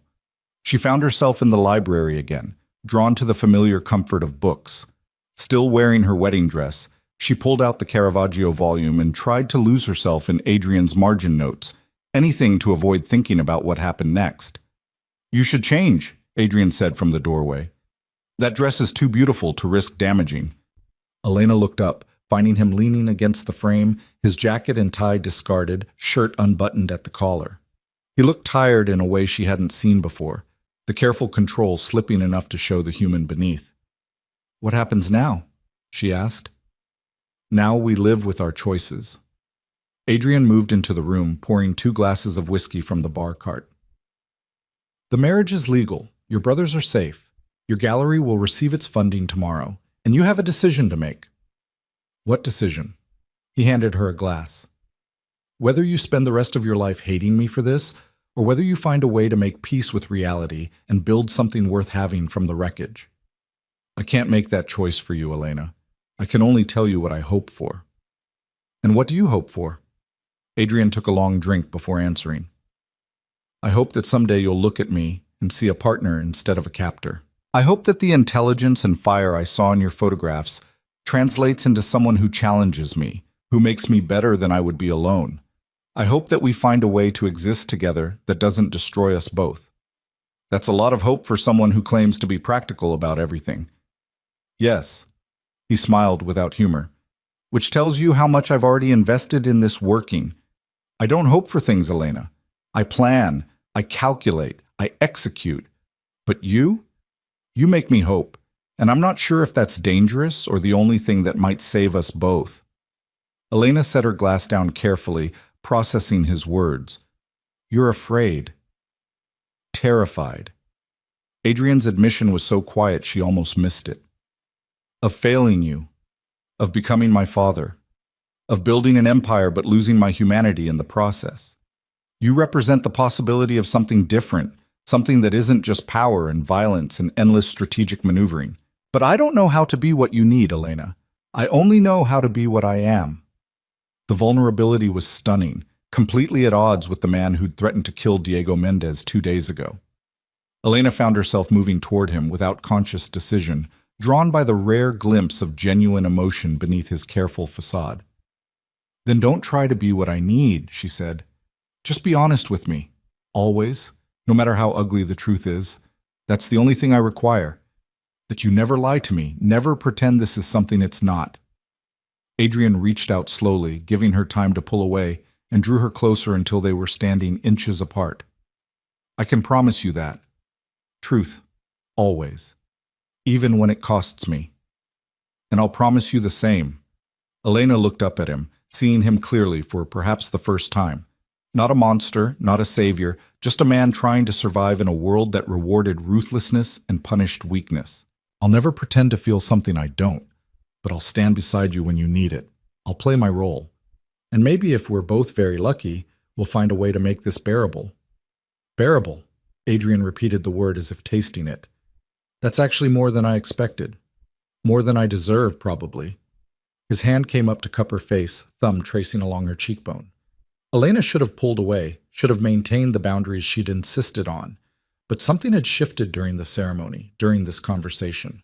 The lines were blurring between what was forced and what was chosen, between resentment and reluctant understanding. Adrian, she said softly, a warning and a question both. Tell me to stop, and I will. His forehead rested against hers, their breath mingling in the small space between them. Tell me this crosses a line, and I'll never cross it again. Elena closed her eyes, feeling the warmth of him, the solid reality of the man she'd just married. She should say no, should maintain distance and protect herself from the complications that intimacy would create. But she was so tired of fighting, so tired of pretending she could will herself back to a freedom that had never really existed. Don't stop, she whispered, and felt him exhale shakily. The kiss was nothing like the chaste contact during the ceremony. This was heat and need and a desperate kind of honesty that words couldn't capture. Adrian kissed her like he was drowning, and she was air, his hands moving to her waist, pulling her closer until there was no space left between them. Elena responded with equal intensity, surprised by her own desire. This wasn't love. They both knew better than that.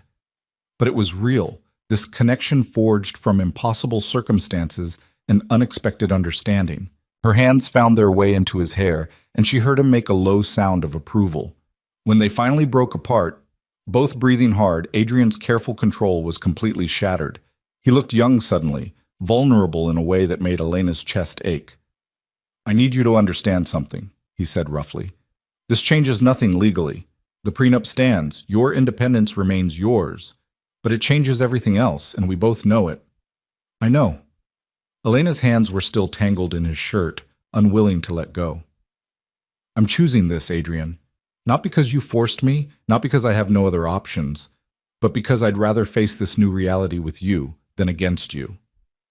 Something fierce and possessive flashed in his eyes. Then choose me again. Choose to stay tonight instead of retreating to your suite. Choose to let this be real, just for a few hours before the world intrudes again. Elena knew she was standing at a precipice. Whatever happened next would fundamentally alter the dynamic between them, would blur lines that could never be redrawn. But she'd spent so long running from difficult truths, so long pretending she could exist outside the reality of who she was. Maybe it was time to stop running. Yes, she said simply. Adrian kissed her again, slower this time, savoring rather than claiming. When he finally pulled back, he took her hand and led her through the penthouse toward his suite. Not hers, she noticed, making this an active choice rather than a passive surrender. His bedroom was surprisingly austere, given the opulence of the rest of the space. Clean lines, minimal decoration, the kind of space that suggested someone who slept but didn't live there. The bed dominated the room, and Elena felt a flutter of nervousness despite her decision. "We don't have to do anything you're not ready for," Adrian said, reading her hesitation. "We can just sleep. I just want you close." The admission was so unexpectedly sweet that Elena felt her defenses crumble completely. She turned to him, reaching for the buttons of his shirt with hands that trembled slightly. "Help me with the dress," she said. "I can't reach the closures." Adrian's hands were steady as they worked the intricate fastenings Isabel had designed. The dress pooled at Elena's feet, leaving her in delicate undergarments that suddenly felt far too revealing. But when she looked at Adrian's face, she saw reverence there, not predation. "You're beautiful," he said simply. "I knew you would be, but knowing and seeing are different things." Elena reached for him, suddenly needing the contact, needing the reassurance that this was real and not just another strategic move. Adrian gathered her close, skin against skin, and she felt the tremor that ran through him. What followed was tender in a way that surprised them both. Adrian touched her like she was precious, like she might shatter if he wasn't careful. Elena responded with a passion she hadn't known she possessed, discovering that desire and emotion didn't require love to be powerful. Afterward, lying tangled together in sheets that smelled of expensive detergent and something uniquely Adrian, Elena felt something inside her shift fundamentally. This wasn't surrender. It was choosing to meet reality on her own terms, to find power and agency even in circumstances she hadn't chosen. "Thank you," Adrian said quietly, his fingers tracing patterns on her bare shoulder. "For giving me this. For choosing to stay." "Don't make me regret it," Elena replied, but there was no heat in the warning. "I'll spend the rest of my life trying not to." He pulled her closer, and Elena let herself relax into his warmth. "Sleep, Elena. Tomorrow, the real work begins, learning how to be partners in a world that wants to destroy anything resembling genuine connection." Elena closed her eyes, feeling the steady rhythm of Adrian's heartbeat beneath her cheek. She'd married a dangerous man in a ceremony that should have felt like a death sentence. Instead, lying here in the darkness, she felt more alive than she had in years. It wasn't love. It might never be love, but it was real and honest and theirs. And for tonight, that was enough. Sleep claimed her gently, and for the first time since leaving Barcelona, Elena's dreams weren't haunted by the future she'd lost. Instead, they were full of possibilities she hadn't imagined. A gallery that spanned continents, art that changed conversations, and a partnership forged in fire that might just be strong enough to survive the wars that were coming. In the morning, she would wake up as Elena Cruz Valente, bound to a man who saw the world as a chessboard and people as pieces to be moved. But she would wake up clear-eyed and determined, ready to claim whatever power she could carve out from this impossible situation. The war between them hadn't ended. It had simply evolved into something more complex, more dangerous, and infinitely more interesting than either of them had anticipated. And somewhere in the city below, Rafael Mendez was planning his revenge, unaware that the woman he'd lost had just become the most dangerous piece on Adrian Valente's board. The future was uncertain, violent, full of threats they couldn't yet see. But facing it together, Elena thought as sleep pulled her under, might just be survivable after all. Elena woke to sunlight streaming through unfamiliar windows and the realization that everything had changed. Adrian's arm was still draped across her waist, his breathing deep and even in sleep. In the harsh light of morning, the intimacy of the night before felt both more real and more terrifying.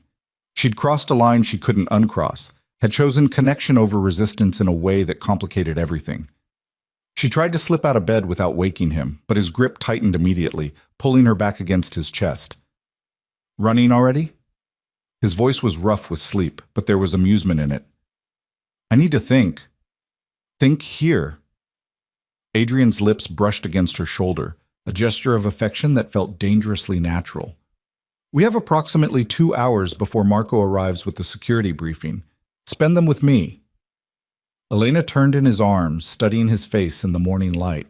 Without the armor of his usual control, Adrian looked younger, almost vulnerable. "What are we doing, Adrian, really?" "Surviving." His hand came up to cup her face. "Building something that might actually matter." "I don't have better answers than that, Elena. I've never done this before. Let someone close enough to hurt me." "I could hurt you?" Devastatingly. Adrian's eyes were serious. "You're the only person in the world who could completely destroy me, and you don't even realize it yet. That's terrifying and exhilarating in equal measure." Before Elena could respond, his phone erupted with urgent buzzing. Adrian's expression shifted immediately, the vulnerable man disappearing beneath the cold strategist she'd first met. "What?"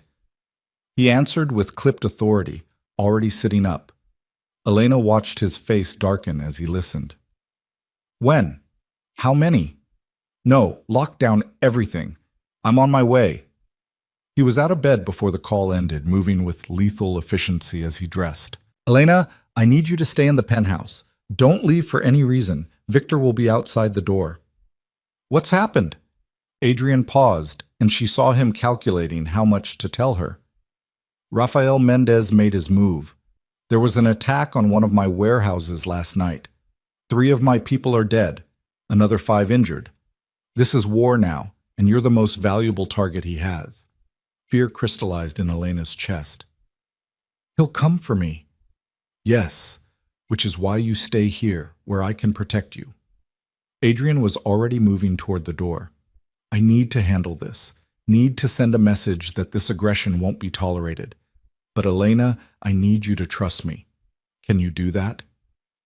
She thought about lying, about maintaining emotional distance, but they'd promised each other honesty. "I don't know, but I'll try." Adrian crossed back to her, kissing her hard and fast. "That's good enough. Stay safe. I'll be back as soon as I can."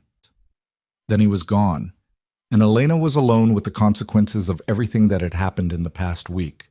She'd gone from free woman to forced bride to willing partner in less time than it took most people to plan a vacation.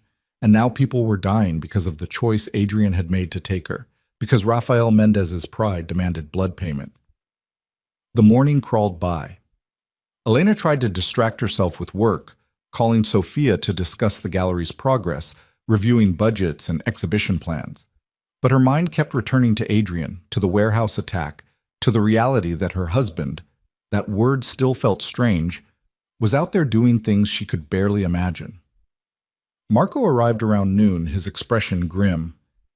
"Mrs. Valente, I need to brief you on security protocols." "It's Cruz Valente," Elena corrected automatically. "And what kind of protocols?" "The kind that keep you alive if Mendez escalates." Marco spread a series of photographs across the dining table. Blueprints of the penthouse, escape routes, safe rooms Elena hadn't known existed. "Adrian wanted you to understand the reality of the situation. This building has multiple security layers, but nothing is impenetrable. If they come for you, you need to know what to do." Elena studied the plans, her business training helping her understand the strategic thinking behind each element. "You're saying it's not if, but when." "I'm saying Rafael is desperate, and desperate men make mistakes. But they also take risks that rational people wouldn't. Adrian humiliated him, took you, destroyed his family's credibility. That's a debt that demands payment." Marco's tone was matter-of-fact, as if discussing grocery lists rather than potential assassination attempts. "Adrian is handling the offensive response. My job is to ensure you survive long enough for that response to work." How comforting.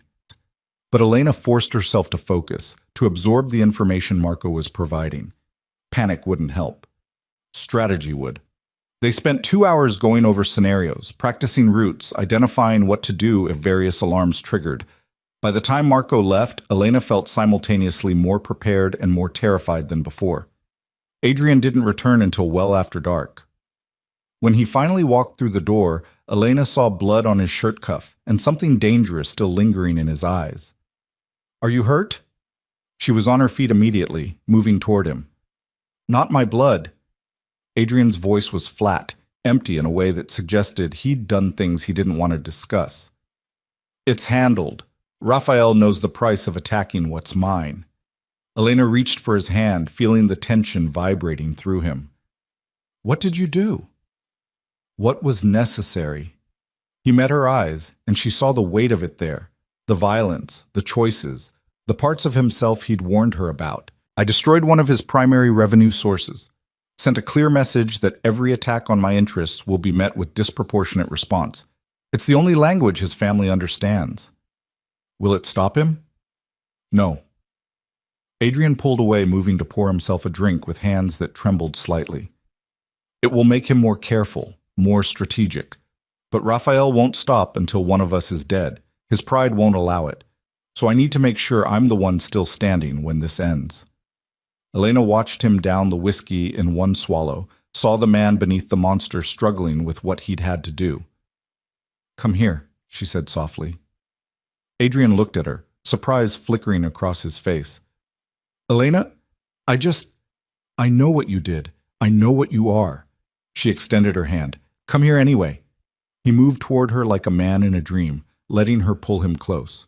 Elena wrapped her arms around him, feeling the tension slowly drain from his shoulders as he buried his face in her hair. "I don't deserve this," he said quietly. "Don't deserve you seeing the worst of what I am and still offering comfort." "Maybe not." Elena's honesty was gentle. "But we're bound together now. Your wars are my wars. Your enemies want me dead just for existing in your orbit. So I'd rather face all of it with you than pretend I can remain separate from the reality of what this marriage means." Adrian pulled back enough to look at her, something like wonder in his expression. "You're extraordinary. You know that?" "I'm terrified and trying not to show it." "That's what makes you extraordinary." He kissed her forehead, a gesture of tenderness that felt at odds with the blood on his cuff. "Most people would have shattered by now. But you're getting stronger, adapting, becoming exactly the partner I hoped you could be." The days that followed fell into an uneasy rhythm. Adrian left early each morning to manage his empire and the escalating conflict with the Mendez family. Elena worked on her gallery remotely, slowly building something that felt like purpose amid the chaos. And at night, they came together in Adrian's bed, finding solace and connection in the darkness. But the violence was escalating. Another attack, this time on one of Adrian's legitimate shipping operations. A car bomb that killed 2 of Marco's security team. Each incident pushed Adrian further into the cold, calculating persona that Elena was learning to recognize as his war face. 3 weeks after the wedding, Elena woke alone to the sound of breaking glass. Her training with Marco kicked in immediately. She rolled out of bed, grabbed the phone from the nightstand, and hit the panic button as she ran for the safe room Adrian had shown her. The penthouse erupted with alarms. Elena heard shouts, gunfire, the distinctive crack of someone breaching the front door. Her heart hammered as she sealed herself in the reinforced room, watching security camera feeds that showed masked men moving through the space with military precision. They were looking for her. Elena watched them search, methodical and thorough, and understood with crystal clarity that Raphael had finally made his most aggressive move. The safe room was designed to hold for hours, but eventually they would find her. Eventually she would have to face whatever they had planned. Her phone buzzed. "Adrian, are you secure?" His voice was tight with barely controlled rage. "Safe room. There are at least 6 of them. Victor and his team are 3 minutes out. Marco is with me. We're 5 minutes behind them. Elena, listen to me carefully. No matter what happens, you stay in that room until you hear my voice. Do you understand? My voice, no one else's. Adrian, promise me." The desperation in his tone cut through her fear. "Promise me you won't take risks. I can't lose you. Not now. Not after everything." "I promise." Elena watched the feeds as the intruders moved closer to the safe room's location. "But Adrian, if they breach the door, they won't live long enough to touch you." The absolute certainty in his voice should have been frightening, but instead, Elena found it comforting. 3 minutes, Elena. Just hold on for 3 minutes. The line went dead. Elena watched the feeds, counting seconds, watching masked men search with increasing frustration. One of them started examining the library wall where the safe room entrance was concealed. She saw him find the seam, saw him signal to the others. Then Victor's team arrived like a violent storm. The camera feed showed the kind of choreographed brutality that spoke to extensive training and zero hesitation. The masked intruders never stood a chance. Within 90 seconds, 4 were dead, 1 was wounded and pinned, and the last was running for an exit that Victor blocked with casual efficiency. "Mrs. Valente," Victor's voice came through the safe room intercom. "It's clear. Mr. Valente is 30 seconds out. You can open the door." Elena's hands shook as she entered the code, but she forced herself to remain calm. The door swung open to reveal Victor, blood spattered across his tactical gear, holding a weapon with professional ease. "Are you hurt?" he asked. "No, I'm fine." Elena stepped out into the library, trying not to look at the bodies visible through the doorway. "The one you captured, can he tell us who sent them?" Victor's smile was grim. "He'll tell us everything we want to know. Whether he survives the telling is another question." Then Adrian was there, bursting through the penthouse entrance with Marco and additional security. His eyes found Elena immediately, and she saw naked relief wash over his face before the mask slammed back down. "Clear the bodies," he ordered, never breaking eye contact with Elena. "Secure the prisoner. I want to know everything. Who planned this? Who funded it? Every detail. And then I want Rafael Mendez's location." Marco started coordinating the cleanup, but Adrian moved straight to Elena, his hands framing her face as he searched for injuries. "You're sure you're not hurt?" "I'm fine. Scared, but fine." Elena covered his hands with hers. "Your safe room worked exactly as designed. They found you anyway, got within feet of you." Adrian's voice was rough, thick with emotion. "That's unacceptable. I'm ending this, Elena. Tonight. Rafael wanted war, and I'm going to give him exactly that." "Adrian, wait. No!" He pulled her close, holding her with a desperation that spoke volumes. "I won't wait while someone tries to take you from me. I won't live in a world where every morning I wake up wondering if you'll survive the day. This ends now." Elena understood then what he was planning. Not just retaliation, but complete elimination. Adrian was going to kill Rafael Mendez, probably Carlos and Diego too, anyone in their family who posed a threat. It was the logical response in his world, the only way to ensure permanent safety. "Then I'm coming with you," she said. Adrian pulled back, shock clear on his face. "Absolutely not. You don't get to make that decision for me." Elena's voice was steady despite her racing heart. "If you're ending this, if you're going to do something that fundamentally changes who you are, I need to be there. I need to witness it, understand it, so I can live with the man who comes back." "Elena, what I'm about to do? I know what you're about to do, and I'm choosing to stand with you anyway." She met his eyes, letting him see her certainty. "We're partners, Adrian. You don't get to protect me from the reality of what that means. Not anymore." Adrian stared at her for a long moment, something like pain and pride warring in his expression. Finally, he nodded. "You stay with Marco. You don't engage. You observe only. Agreed?" "Agreed." What followed was 2 hours of preparation that felt like entering a different world. Adrian's team assembled with military precision, weapons checked, positions assigned, contingencies planned for every scenario. Elena watched her husband transform into something she'd only glimpsed before, a commander who inspired absolute loyalty and fear in equal measure. The prisoner broke within 30 minutes of interrogation. Elena didn't watch that part, didn't need to see what methods Adrian employed to extract information, but she heard the results. Rafael was at a warehouse in Queens meeting with allies to plan the next phase of his campaign. He thought he was safe, protected by numbers, and the assumption that Adrian would be too busy defending his own territory to mount an offensive. He was wrong. The convoy that left the penthouse consisted of 4 vehicles, heavily armed, moving through New York with the confidence of people who owned the night. Elena rode with Marco, watching Adrian in the lead vehicle through tinted windows. She should have been terrified, should have been questioning every choice that had led to this moment, Instead, she felt strangely calm, as if she'd finally stopped fighting reality and accepted the truth of who she'd become. The warehouse was in an industrial area, isolated and defensible. Elena watched through night vision equipment as Adrian's team moved into position, surrounding the building with practiced efficiency. Raphael had perhaps 20 men inside. Adrian had brought 30, better trained and infinitely more motivated. "Last chance to stay in the vehicle," Marco said quietly. "No?"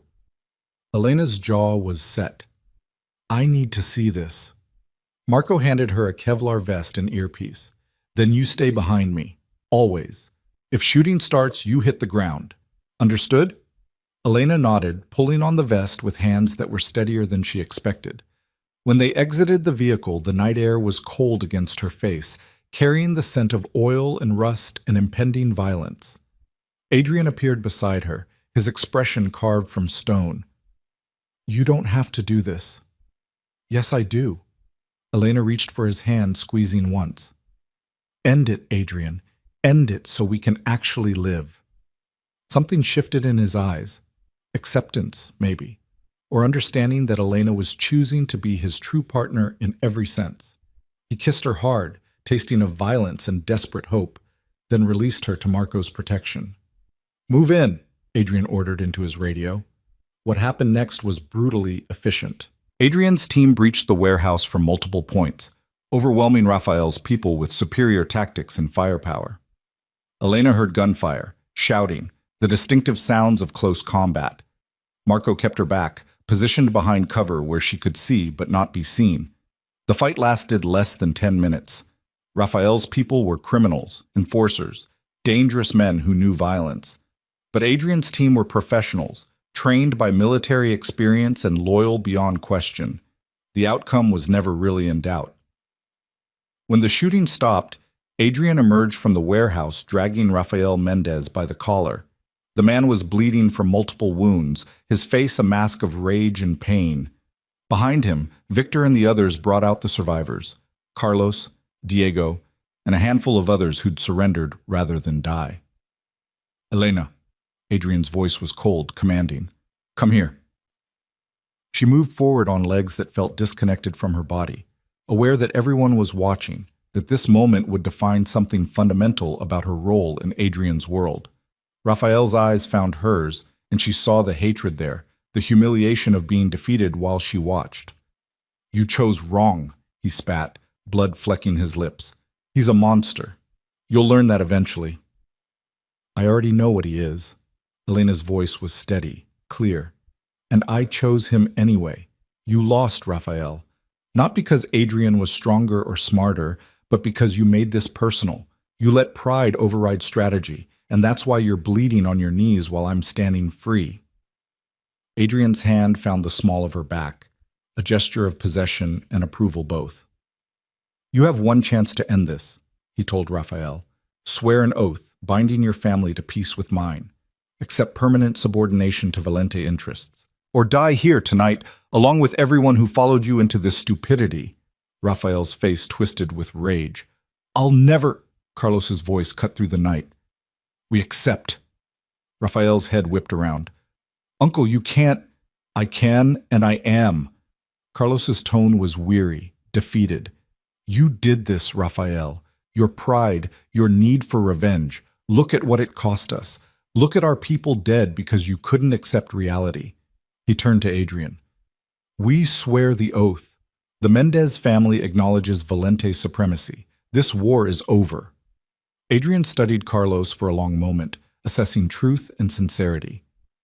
"The oath is binding for 3 generations. Any violation, any hint of treachery, and I don't just kill the responsible party, I eliminate the entire bloodline. Do you understand what you're agreeing to?" "I understand." Carlos met Adrian's eyes without flinching. "We were wrong to betray you. We're lucky you're offering terms at all." "I'm offering terms because my wife asked me to end this, not extend it into permanent vendetta." Adrian's voice was cold. "You have Elena to thank for your lives. Remember that the next time you consider any action against Valente interests." The oath-taking was formal, ritualistic, the kind of ceremony that meant everything in their world. Carlos spoke the words that bound his family to Adrian's, effectively ending Mendez's independence in exchange for survival. Rafael refused to participate, was forced to his knees and held there while his uncle surrendered everything he'd fought for. When it was done, Adrian gave a single nod. Take them. Medical treatment for those who need it, then escort them out of my territory. I don't want to see Mendez faces in New York again. Victor's team moved to comply, hauling away the defeated remnants of Rafael's rebellion. But Rafael himself didn't move, stayed on his knees staring at Elena with something like comprehension dawning. You were never the prize, he said slowly. You were the weapon. He knew you'd be stronger than Maria, knew you'd stand with him instead of weakening him. That's why he chose you. Elena looked down at the man who'd wanted to own her, who'd seen her as property to be acquired. You're wrong. Adrian chose me because he recognized something in me that you never could, that I'm capable of choosing my own fate, even when all the options are terrible. I chose this marriage. I chose to fight beside him, and I'll choose to build something better from all this violence. You lost because you never understood that women can be partners instead of prizes. She turned away, done with Rafael Mendez and everything he represented. Adrian fell into step beside her, his hand finding hers in the darkness. That was quite a speech, he said quietly. It was the truth. Elena looked up at him, seeing the blood and exhaustion and relief warring in his expression. Is it really over? The immediate threat, yes. There will be other challenges, other enemies. But Rafael specifically? That's finished. You're safe now, Elena. As safe as anyone can be in our world. They drove back to the penthouse in silence, both processing what had happened. The sun was rising by the time they arrived, painting the city in shades of gold and pink that seemed too beautiful for the violence of the night. In Adrian's suite, Elena helped him out of blood-stained clothing, running water for a shower that they shared in wordless intimacy. Under the spray, she watched the physical evidence of the night wash away, but she knew the truth would remain. They'd crossed another line together, had stood united in violence, and emerged changed by it. Afterward, wrapped in towels and exhaustion, they collapsed into bed. Adrian pulled Elena against his chest, his heartbeat steady beneath her ear. I love you, he said quietly. I know I shouldn't, know it makes me vulnerable in ways I can't afford, but I do. I love you, Elena. Everything you are, everything you're becoming. I love that you chose to stand with me tonight. I love that you're strong enough to see me at my worst and not flinch. I love that you made me want something more than power and survival. Elena's breath caught.